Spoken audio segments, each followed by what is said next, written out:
Alo. Alo. Ne kadar necəsən? Şükür qaqa, salamatçılıq nə idi?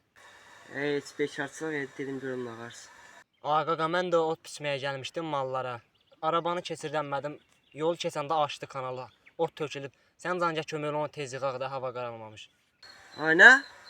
Özünə olmayıb. Ay yo şükür özümə heç nə olmayıb, yaxşıyam. Gözləyirəm sən can tezlə. Gözlə 5 dəqiqəyə gəlirəm oradayam. Tamam qaqa, nasıl olmayıbsa? Yo qaqa, bu da hay araba budur. Aşır dedim yığaq. Ha, mən evləm at arabadır. Ay yox, nə at arabalar? Məzələr sən at. Qaqa.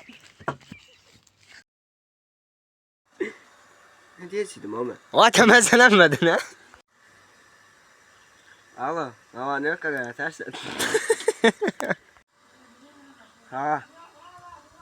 Hə, nədir? Alo. Getdim. Alo. Tezdən səsim düşdü. Nə oldu? Ne? Ay özünə olmayıb. Ay gözlə 5 dəqiqə orada. Özümə nəsə olmayıb, salamatçılıq. Hə? Özünə olmayıb. Təzəndə.